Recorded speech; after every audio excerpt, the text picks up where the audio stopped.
और आज के हमारे टेस्ट का जो पहला प्रश्न है वो है कि निम्नलिखित में से किस साहित्य कृति में 1303 में चित्तौड़गढ़ के युद्ध का वर्णन किया गया था।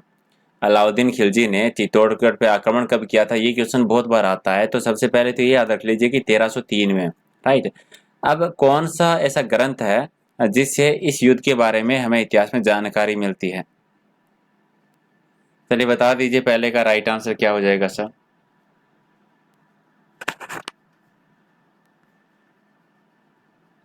बिल्कुल, जो तारीख है अलाई जो है इससे जानकारी मिलती है। साथ में ये भी याद रख लीजिए अमीर खुसरो के द्वारा लिखा गया एक ग्रंथ है। एक नंबर हमारा राइट आंसर है पहले का। और क्वेश्चन नंबर 2 है कि निम्नलिखित में दुग्ध उत्पादकों हेतु कौन सी बीमा योजना है। दुग्ध उत्पादक जो हैं उनके लिए कौन सी बीमा योजना है वो शुरू की गई थी, राजश्री, जनश्री, दुग्धश्री या फिर सभी योजनाएं। तो इनमें जनश्री योजना जो शुरू की गई थी ये इन्हीं से संबंधित है, बी हो जाएगा ऐसे के साथ सही उत्तर। और क्वेश्चन नंबर 3 देखिए, 3 हमारा है कि निम्नलिखित में से मेहंदी के लिए कौन सा स्थान जो है ये प्रसिद्ध है। गिलुंड, राजमंद, सोजत पाली या फिर केवल ए या फिर ए बी दोनों। 3 का सही उत्तर। जो गिलुंड और सोजत दोनों ही है, दोनों ही प्रसिद्ध है, लेकिन दोनों ये आप याद रखिए गिलुंड जो है ये राजमंद में है, सोजत जो है ये पाली में है। तो राइट आंसर तुम्हारा डी हो जाएगा, ए बी दोनों सही है इसके। और क्वेश्चन नंबर 4 है कि गुर्जर जाति का उल्लेख सबसे पहले है वो किस शिलालेख यानी किस अभिलेख में मिलता है। एक प्राचीन जो हमारा इतिहास है उसकी जानकारी कहाँ से मिलती है, या तो ऐतिहासिक स्रोतों से मिलती है या फिर जितने भी शिलालेख अभिलेख हैं प्राचीन सिक्के हैं उन्हीं से इतिहास की जानकारी मिलती है। तो कौन सा शिलालेख है जिससे गुर्जर जाति के बारे में हमें जानकारी मिलती है? जी, ऐहोल अभिलेख जो है इससे जानकारी मिलती है, बी है इसका सही उत्तर। और 5 नंबर देखिए कि राज्य महिला आयोग का गठन है वो 15 मई 1999 को जयपुर में किया गया था। तो राज्य महिला आयोग के जो पहले अध्यक्ष बने थे उनका नाम बताना है। और ये क्वेश्चन भी 2-3 बार आ चुका है कि राज्य महिला आयोग का गठन कब किया गया था। ये 15 मई 1999 याद रखिए कहाँ पर किया गया था, जयपुर में। और इसके पहले अध्यक्ष जो बने थे उनका नाम बताना है। पहले अध्यक्ष इसके जो कांता खतूरिया है इनको बनाया गया था, बी इसका सही उत्तर है। और 6 नंबर देखिए कि वह कौन सा राजा था जिसकी जीते जी सोने की मूर्ति बनाकर दाह संस्कार करवाया गया था। कौन सा राजा था जिसकी जीवित रहते हुए भी सोने की मूर्ति बनाकर दाह संस्कार किया गया था? 6 का राइट आंसर बूंदी का राजा था और राजा उमेद सिंह था वो, ए हो जाएगा इसका राइट आंसर। और 7 नंबर हमारा है कि वस्त्र निर्यात को प्रोत्साहित करने के लिए जयपुर में कौन सा पार्क है वो स्थापित किया गया था। जी, एपिरल पार्क जो है ये स्थापित किया गया था। ये याद रखिए कि एपिरल पार्क जो है ये कहाँ पे है, ये जयपुर में है। और किस उद्देश्य से स्थापित किया गया था? वस्त्र निर्यात के उद्देश्य से। 8 नंबर हमारा क्वेश्चन है कि दांतों से सोना जड़ने की जो प्रक्रिया है उसको किस नाम से जाना जाता है। दांतों से सोना जड़ने की प्रक्रिया को किस नाम से जाना जाता है? जी, चूप जोड़ना कहा जाता है उसको, डी हो जाएगा इसका सही उत्तर। और क्वेश्चन नंबर 9 हमारा है कि हिमगिरी चट्टान नाम से विख्यात कौन सा दुर्ग है, यानी कौन सा दुर्ग है जिसको हिमगिरी चट्टान के नाम से भी जाना जाता है। एक तरीके से इसका उपनाम कह सकते हैं हम। और ये जो भरतपुर का दुर्ग है उसको कहा जाता है। 10 नंबर है कि इंदिरा गांधी नहर की अधिकांश शाखाएं जो है वो दाईं तरफ ही क्यों निकलती है, इसका रीजन क्या है। इंदिरा गांधी नहर जो है उसकी अधिकांश शाखाएं दाईं तरफ क्यों निकलती है, क्या कारण है इसके? क्योंकि बाईं तरफ धरातल है वो नहर के का जो जल स्तर है उससे ऊंचा है, इसी वजह से दाईं तरफ से निकलती है ज्यादातर। तो ए हो जाएगा राइट आंसर। 11 है कि निम्नलिखित में से मातृका मंदिर जो है कहां पर है। मातृका मंदिर कहां पर? झालरापाटन जो कि झालावाड़, पुष्कर अजमेर में, गंगधार जो कि झालावाड़ में है और भीमताल जो कि जालौर में है। ये गंगधार में है और गंगधार जो है ये झालावाड़ में है। तो दोनों याद रखिए, अगर जिले का नाम पूछा जाता है झालावाड़ कर दीजिए, और पर्टिकुलर क्षेत्र का नाम पूछा जाता है तो गंगधार कर दीजिएगा। और क्वेश्चन नंबर 12 हमारा है कि दो क्वेश्चन एक जैसे हो गए, चलिए कोई ना, नहीं एक जैसे नहीं है एक्चुअली। 12 नंबर हमारा क्वेश्चन है कि मातृका मंदिर जो अभी हमने पढ़ा था उसका निर्माण किसके द्वारा करवाया गया था। मातृका मंदिर जो गंगधार झालावाड़ में है इसका निर्माण किस राजा ने करवाया था। जी, विश्व भ्रमण के मंत्री जो म्यूराक्षस हैं उनके द्वारा करवाया गया था। डी हो जाएगा इसका सही उत्तर। और क्वेश्चन नंबर 13 है कि निम्न में से उत्तरी सीमा का प्रहरी या फिर भंड किवाड़ के नाम से कौन से किले को जाना जाता है। उत्तरी सीमा का प्रहरी भी कहा जाता है, भंड किवाड़ भी कहा जाता है, ये उपनाम है उस किले के। जी, ये जैसलमेर के किले को कहा जाता है। ए हो जाएगा राइट आंसर इसका। 14 है कि नावा सिटी जो है नागौर में है, उसमें मॉडल साल्ट फार्म है वो स्थापित कब किया गया था। मॉडल साल्ट फार्म की स्थापना किस वर्ष की गई थी, कब की गई थी। और ये 2007 में हुई थी। 2007 में कब हुई थी, 12 जनवरी को। क्वेश्चन नंबर 15 है कि 1 जुलाई 2007 से शिक्षित बेरोजगारों के लिए एक योजना शुरू की गई थी, उस योजना का नाम बताना है। शिक्षित बेरोजगारों के लिए कौन सी योजना शुरू की गई थी, 15 का राइट आंसर। शिक्षा मित्र योजना, कौन सी योजना शुरू की गई थी, अक्षत योजना शुरू की गई थी। एक्चुअली बी हो जाएगा इसका राइट आंसर। और अब ये याद रख लीजिए कब शुरू की गई थी, ये भी एक क्वेश्चन बनता है। तो 1 जुलाई 2007 को की गई थी।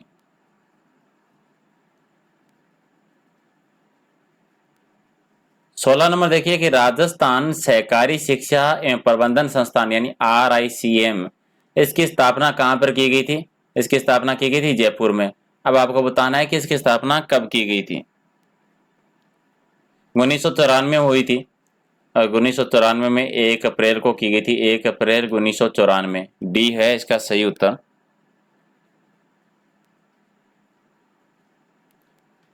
चलिए 17 नंबर देखिए कि कौन सी लोकसभा में राजस्थान की सभी 25 सीटों पर गैर कांग्रेसी दलों ने जीत दर्ज की थी। जी, राजस्थान लोकसभा की सीटें कितनी, 25। किसने की थी, कौन सी लोकसभा में हुई थी, ये 9वीं लोकसभा में हुई थी। और ये कमेंट करके बता दीजिए कि हाल ही में कौन सी लोकसभा चल रही है, 14वीं या फिर 15वीं। चलिए 18वां क्वेश्चन देखिए कि नसीराबाद जो कि अजमेर में है, छावनी मंडल पर प्रत्यक्ष रूप से किसका नियंत्रण था।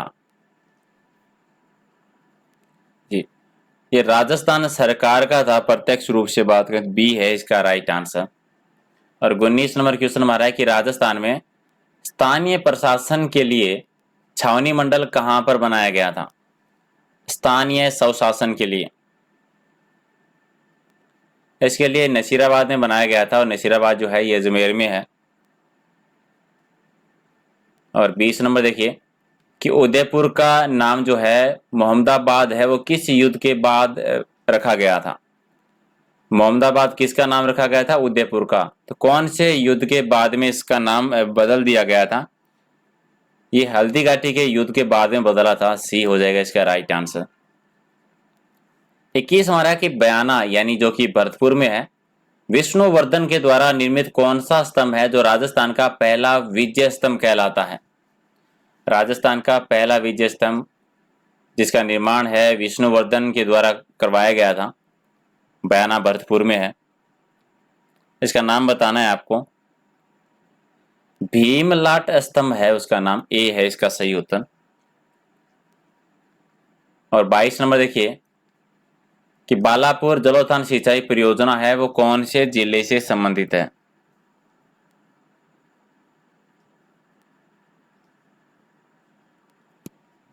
सुनीता मीणा, मंगल गुर्जर, विष्णु जाट जी, इसे ये कोटा जिले से संबंधित है। ये इसका सही उत्तर हो जाएगा। और 23 नंबर देखिए कि राजस्थान में थार के मरुस्थल की ढाल जो है वो कौन सी दिशा से किस दिशा की ओर है। थार के मरुस्थल की ढाल बतानी है और ये उत्तर पूर्व से दक्षिणी पश्चिम तक है। बहुत बार क्वेश्चन आया ये, तो याद रखिए उत्तर पूर्व से लेकर दक्षिणी पश्चिम की तरफ है, इसकी ढाल है किसकी, थार के मरुस्थल की। 24 नंबर मारा है कि प्रथम आम चुनाव, पहला क्वेश्चन तो यही बन गया, ये भी 2 बार पूछा गया कि प्रथम आम चुनाव कब हुए थे, 1952 में। तो प्रथम आम चुनाव 1952 के समय राजस्थान के मुख्यमंत्री कौन थे। उस समय जयनारायण व्यास थे।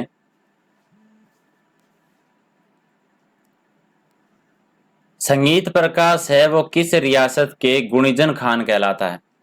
संगीत प्रकाश किस रियासत का गुणीजन खान कहलाता है, 25 का राइट आंसर।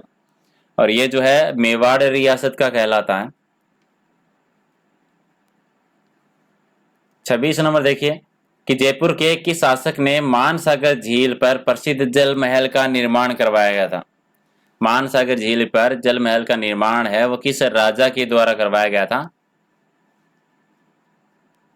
और ये स्वाई जयसिंह जो है इन्होंने करवाया था। और राजस्थान में एकमात्र खेल स्कूल जो है वो कौन से जिले में है। और ये बीकानेर जिले में है। नेक्स्ट है कि जयपुर के किस महाराजा ने मराठा सरदार मल्हार राव होलकर के आक्रमण से डरकर आत्महत्या कर ली थी। और ये क्वेश्चन इस तरह से पूछा जाता है, एक बार जब पूछा गया था कि मराठों के डर से किस शासक ने आत्महत्या कर ली थी, बिल्कुल सिंपल टाइप का क्वेश्चन आया था। और ये ईश्वर सिंह जो है इन्होंने की थी। 29 है कि हाड़ौती का जो पठार है उसकी ढाल किस तरफ है। हाड़ौती के पठार की ढाल किस दिशा से किस दिशा की ओर है। और ये दक्षिणी दिशा से उत्तर पूर्व की ओर है। यह तो आप समझ सकते हो क्योंकि हाड़ौती का पठार जो है राजस्थान में, यहाँ से जो नदियाँ निकलती है वो इस तरफ की बहती है सारी, तो आसानी से याद रख सकते हो अगर नदियों के बारे में आपको जानकारी है थोड़ा सा। चलिए 30 नंबर मारा है कि निम्नलिखित में से जैसलमेर की प्रसिद्ध झील का नाम बताना है, सॉरी जैसलमेर की प्रसिद्ध शोले बतानी है कि कौन सी सालें हैं जैसलमेर की है, पट्टू, हीरावल, टाइडाई या फिर मलाई। 30 का राइट आंसर। तो ये पट्टू जो है ये हो जाएगा, ए इसका सही उत्तर है।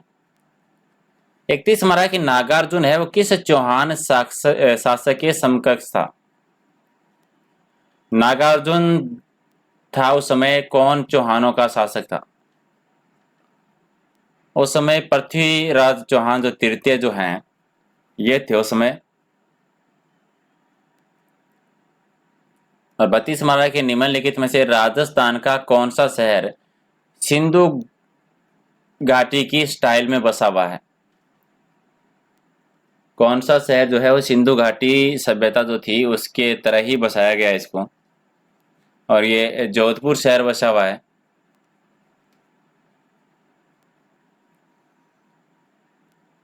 33 नंबर क्वेश्चन हमारा है कि चरणदासी संप्रदाय जो है वो किससे संबंधित है। चरणदासी संप्रदाय ये सैगुण भक्ति से संबंधित है, सी हो जाएगा इसका भी राइट आंसर। नेक्स्ट है कि खेत जोतने से पहले झाड़ झाड़ियां आदि को काटकर साफ करना स्थानीय भाषा में क्या कहलाता है।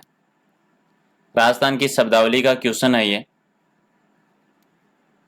सूड़ करना कहते हैं उसको, बी हो जाएगा राइट आंसर। और क्वेश्चन नंबर 35 देखिए कि सहरिया जनजाति के लोग छतरीनुमा गोल झोंपड़ी जो बनाते हैं उसको किस नाम से जाना जाता है। 35 का राइट आंसर। सहरिया जनजाति में छतरीनुमा गोल झोंपड़ी बनाई जाती है। एक्चुअली ये बनाई जाती है अगर चारों तरफ अगर घर हो तो बीच का जो ग्राउंड होता है वहां पर ये छतरी बनाते हैं सहरिया जनजाति में। उसको किस नाम से जाना जाता है, हताई के नाम से जाना जाता है, ए हो जाएगा इसका राइट आंसर। 36 हमारा क्वेश्चन है कि लहरिया भात की जो ओढ़नी है वो राजस्थान में किस माह में ओढ़ी जाती है। लहरिया भात की ओढ़नी कौन से महीने में ओढ़ते हैं। 36 का राइट आंसर, ये श्रावण मास में होता है। क्वेश्चन नंबर 37 है कि निम्नलिखित में से जूना पत्रासर है वो क्या है, बताना है। जूना पत्रासर जैसलमेर में पुरातात्विक स्थल है। जैसलमेर जिले का एक पुराने गांव का नाम है। बाड़मेर में पुरातात्विक स्थल का नाम है, या फिर बीकानेर के जूनागढ़ किले का एक महल का नाम है। 37 का राइट आंसर। तो ये बाड़मेर में एक पुरातात्विक स्थल है, उसका नाम है, सी हो जाएगा इसका सही उत्तर। 38 नंबर हमारा है कि राजस्थान हेल्थ डेवलपमेंट प्रोजेक्ट किसकी सहायता से 21 जुलाई 2004 को शुरू किया गया था। राजस्थान हेल्थ डेवलपमेंट प्रोजेक्ट की शुरुआत कब हुई थी? 21 जुलाई 2004 को। किसकी सहायता से, किसके सहयोग से शुरू किया गया था, ये बताना है। और ये विश्व बैंक की सहायता से शुरू किया गया था। 39 है कि निम्नलिखित में से राजस्थान की कौन सी चित्रशैली में भौरे का सबसे ज्यादा प्रयोग किया गया, चित्रण किया गया है? ये किशनगढ़ शैली में किया गया था। और क्वेश्चन नंबर 40 है कि खेतों में पशुओं आदि से फसलों की सुरक्षा हेतु लकड़ियां एवं घास फूस से बनाई गई मानवाकृति क्या कहलाती है? खेतों को जानवरों से सुरक्षित रखने के लिए लकड़ी और घास फूस की सहायता से जो एक मानव के प्रकार की जो आकृति बनाई जाती है, उसको स्थानीय भाषा में क्या कहते हैं? अड़वा भी कहा जाता है और बीजुका भी कहा जाता है, दोनों नाम याद रखिए आप। तो इसका राइट आंसर सी हो जाएगा। ए और बी दोनों ही सही है। 41 नंबर क्वेश्चन है कि राजस्थान के किस शासक ने 1534 में बाबर के पुत्र कामरान को हराया था? ये राव जेतसिंह ने हराया था, और राव जेतसिंह जो हैं ये बीकानेर के शासक थे। नेक्स्ट है कि वह कौन सा शहर है जो जयपुर की सिस्टर सिटी कहलाता है? जयपुर की बहन कौन से शहर को कहा जाता है, कौन सी सिटी को कहा जाता है?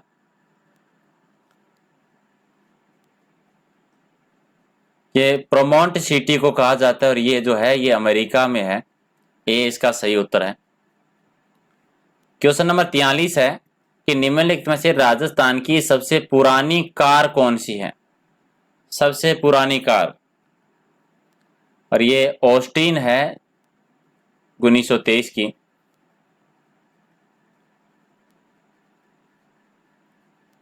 और अब आपको बताना है कि पगड़ी जो होती है, पगड़ी के गहने बताने हैं कि कौन सा जो है वो पगड़ी के गहने हैं। 44 का राइट आंसर। कलंगी भी है, सरपेच भी है, और कलंगी और सरपेच दोनों है। तो एक्चुअली सी भी सही होता है, डी भी सही होता है, दो ऑप्शन सही हो गए यहाँ पे। तो कोई ना, आपको समझ में आ गया कि दोनों है, थोड़ा सा ध्यान दे लेना इस पे। सी और डी दोनों ही सही है, इसके ऑप्शन में थोड़ा सा मिस्टेक हो गया इसमें। चलिए 45 नंबर देखिए कि पगड़ी बांधने के लिए लकड़ी से बना सिर का जो ढांचा होता है उसको किस नाम से जानते हैं? मंत्र को कहा जाता है। ए हो जाएगा इसका राइट आंसर। और 46 है कि मधुका इंडिका किसका वास्तविक नाम है? यानी मधुका इंडिका किसका वास्तविक नाम है? ये है महुआ का नाम है। और निम्नलिखित में से भामाशाह का दान चित्र के चित्रकार कौन थे? भामाशाह ने जो दान किया था उनका एक चित्र बनाया गया था, भामाशाह का दान। इस चित्र के चित्रकार जो थे उनका नाम बताना है, और ये थे बद्रीलाल जी सोनी। और 48 नंबर वाला क्वेश्चन है कि सहरिया जनजाति के लोग मरे हुए की अस्थियां विसर्जित करते हैं, उसको क्या कहते हैं? सहरिया जनजाति में मृत्यु होने के बाद में जो अस्थियां का विसर्जन किया जाता है उसका नाम बताना है, उस प्रथा का, उस परंपरा का। और उसको धारी संस्कार कहा जाता है। चलिए सेकंड लास्ट क्वेश्चन देखिए, क्वेश्चन नंबर 49 कि झुंझुनू के प्रसिद्ध मूर्तिकार कौन थे? मातूराम वर्मा। उन्होंने विश्व की सबसे ऊंची शिव प्रतिमा बनाई, और ये प्रतिमा जो है वो कहाँ पर है, फिलहाल कहाँ पर स्थित है ये बताना है। वृंदावन उपवन में है, बिरला कानन उपवन में, वेंकटेश्वर महादेव मंदिर में, या फिर इनमें से किसी भी जगह पर ये नहीं है। और ये जो है बिरला कानन उपवन जो है वहां पर स्थित है। बी इसका सही उत्तर है। और ये रहा हमारा आज का लास्ट क्वेश्चन, क्वेश्चन नंबर 50, कि कौन से अभ्यारण्य पर सबसे पहले डाक टिकट है वो जारी की गई थी। कौन से अभ्यारण्य पर सबसे पहले डाक टिकट है वो जारी की गई थी। लास्ट का राइट आंसर कौन देने वाला है। रणथंभौर राष्ट्रीय पार्क सवाई माधोपुर में, राष्ट्रीय मरु उद्यान टोडगोड रावली जो कि अजमेर में है, केवलादेव घना पक्षी अभ्यारण्य जो कि भरतपुर में है, असलम लोकेश आकाशवाणी पूजा रानी मांगीलाल नाथजी। चलिए सर, केवलादेव घना पक्षी अभ्यारण्य जो है इस पर बनाई गई थी पहली, सबसे पहले जो डाक टिकट जारी की गई थी अभ्यारण्यों पर उनमें से, और ये जो है कहाँ पे है, भरतपुर में। ओके गाइज, तो ये थे आज के हमारे टेस्ट के 50 क्वेश्चन जो कि कंप्लीट हो चुकी है। और बाकी का जैसे कि रोजाना बताते हैं, अगर आपको पीडीएफ लेनी होती है सर, सबके साथ ज़बरदस्ती नहीं है, जो जो पीडीएफ लेना चाहते हैं वो फेसबुक पेज से ले लेना सारे। और फेसबुक पेज का नाम अगर पता नहीं है तो प्रहलाद सारण सर के नाम से आप सर्च कर सकते हो, या फिर चैनल में जो ऊपर जो अबाउट का ऑप्शन आता है तो आप अबाउट में जाइए, वहाँ पर अगर आप नीचे देखोगे तो आपको अलग लिंक मिल जाएंगे फेसबुक के पेज का, या फिर वीडियो के डिस्क्रिप्शन में नीचे जो वीडियो के जस्ट नीचे जो ऐसा चिन्ह लगा हुआ है उस चिन्ह पे ओके कीजिए, और नीचे आपको सब जो सोशल मीडिया के जो लिंक है वो लिंक मिल जाएंगे, वहाँ से आप ज्वाइन कर सकते हो, इसकी पीडीएफ ले लेना। अगर आपको वीडियो पसंद आया तो लाइक कर दीजिए, पसंद नहीं आया तो डिसलाइक कर दीजिए, कुछ ना कुछ करके जाया करो। ओके गाइस, चलिए सुबह मिलते हैं, थैंक यू। पीडीएफ डाउनलोड कैसे करें, करना कुछ नहीं है, चाहे फेसबुक पेज को आप लाइक कर लीजिए सर, और वहाँ पर पोस्ट तय कर लेना, वहाँ पर पोस्ट होती है, पीडीएफ का ऑप्शन होता है, जैसे ही उस पर ओके करोगे आपकी डाउनलोड हो जाएगी सर। चलिए सर।